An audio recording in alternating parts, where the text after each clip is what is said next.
Lorsque vous pensez à la plage, la première chose effrayante qui vous vient à l'esprit, ce sont probablement les requins, n'est-ce pas? Ces pauvres bougres ont la mauvaise réputation d'être les grandes brutes de l'océan. Mais honnêtement, ils causent beaucoup moins de fatalités que les méduses, les algues et même le sable. Chaque année, des tonnes de gens se rendent à la plage pour profiter du soleil et se détendre près des vagues. Mais creuser des trous dans le sable peut s'avérer très risqué. En février 2024, un incident tragique s'est produit. Une fillette de 7 ans s'est retrouvée piégée à la suite de l'effondrement d'un trou d'environ 1,5 mètre de profondeur qu'elle avait creusé avec son frère. Malgré les efforts des passants pour la secourir, les secours sont arrivés trop tard. Vous pensez peut-être que creuser dans le sable est inoffensif, mais les trous profonds peuvent constituer un piège mortel. Le sable se définit par sa taille, et non par son matériau. Le sable de plage est généralement constitué de quartz, mais les régions tropicales peuvent être recouvertes de sable corallien. Le poids du sable dépend de ce dont il est fait.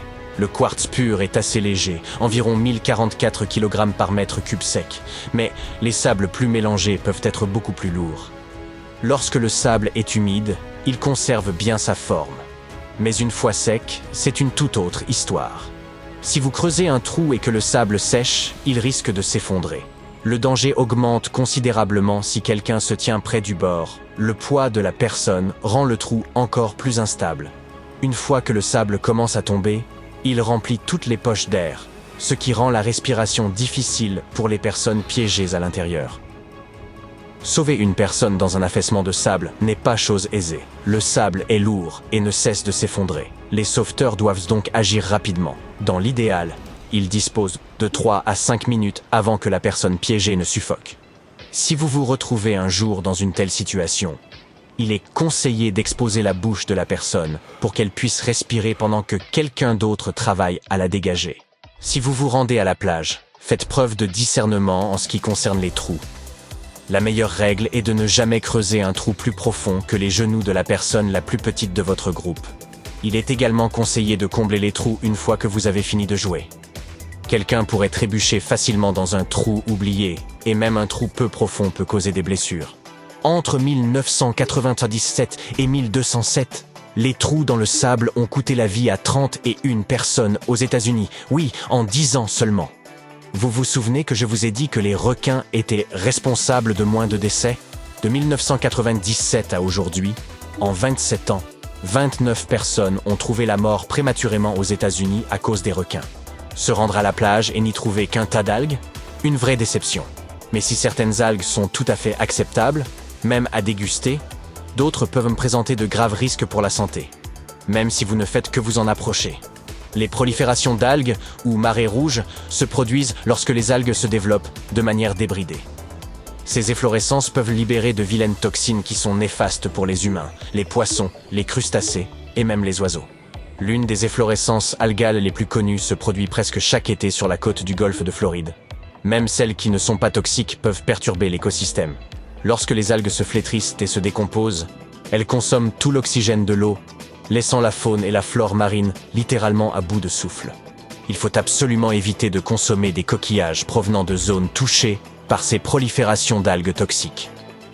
En 1990, 6 pêcheurs ont failli connaître une fin tragique après avoir englouti des moules cuites à la vapeur qu'ils avaient ramassées près de Cape Cod, dans le Massachusetts. La baignade dans ces eaux ne présente pas toujours un risque sérieux pour la santé, mais elle reste déconseillée. Certaines personnes peuvent souffrir d'irritations cutanées ou de démangeaisons oculaires. Veillez également à ne pas vous baigner à proximité de poissons morts, car les bactéries nocives peuvent proliférer.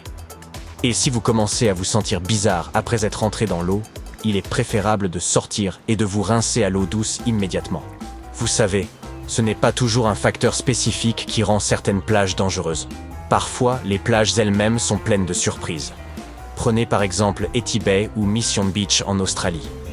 Vous aurez probablement à partager le sable avec des cassoars, les oiseaux les plus intimidants de la planète. Imaginez que vous vous apprêtiez à vous détendre et à prendre un bain de soleil, et que vous découvriez ces oiseaux géants incapables de voler, non loin de votre serviette.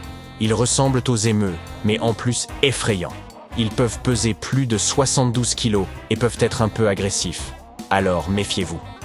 Si ces oiseaux ne vous font pas peur, les plages de sable noir de Kilauea pourraient être bien faire l'affaire.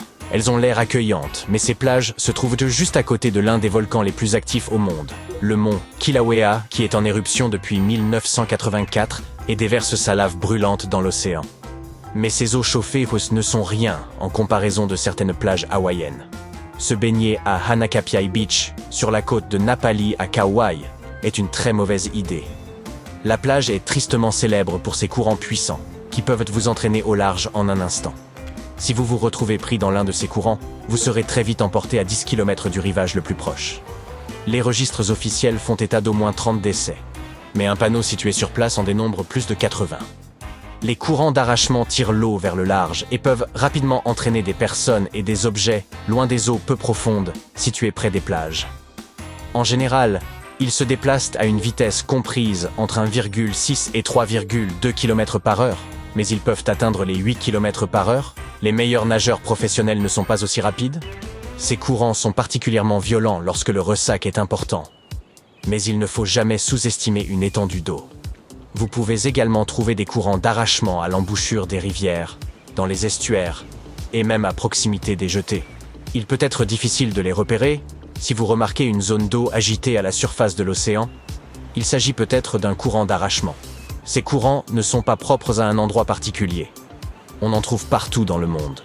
À Playa Zipolite, au Mexique, à Fraser Island, en Australie. La liste est longue. Un autre danger lié à l'eau est celui des vagues de bord. Il s'agit de vagues violentes qui viennent s'écraser directement sur la plage, souvent sur le sable. Imaginez la force d'une voiture venant s'écraser sur votre corps. C'est un peu ce que l'on ressent lorsqu'on rencontre une vague de bord.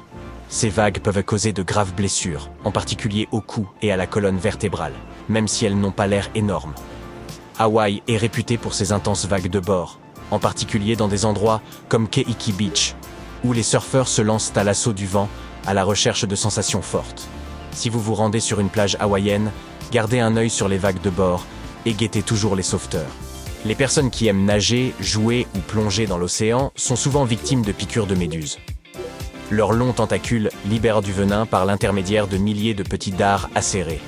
Cependant, pour nous, les humains, ce venin n'est généralement pas très grave. Oui, c'est très désagréable, car la brûlure peut être intense et notre peau rougira un peu. Mais c'est tout. Vous ne verrez même plus la zone piquée au bout de quelques jours. La plupart des piqûres de méduses guérissent d'elles-mêmes en quelques jours ou semaines, moyennant quelques soins maison, même si elles peuvent parfois déboucher sur des symptômes beaucoup plus graves. Toutefois, si vous vous trouvez dans les eaux côtières du nord de l'Australie et de la région Indo-Pacifique et que vous vous faites piquer par une méduse, vous risquez d'avoir de gros ennuis, mes amis. En effet, c'est dans cette région que vivent les méduses boîtes. Et elles ne plaisantent pas. Certaines personnes les ont à juste titre baptisées guêpes de mer. Ce sont probablement les méduses les plus dangereuses et les plus toxiques au monde. Leur piqûre est incroyablement atroce, à tel point que certaines victimes ont fait un arrêt cardiaque avant même d'avoir pu atteindre le rivage. Selon la rumeur, ces méduses seraient responsables de la mort de près de 80 personnes en Australie depuis que l'on a commencé à les répertorier. Alors, comment les reconnaître ? Contrairement aux méduses ordinaires, les méduses boîtes sont bleu pâle et transparentes. Elles doivent leur nom au fait que leur corps, en forme de cloche, ressemble à un cube.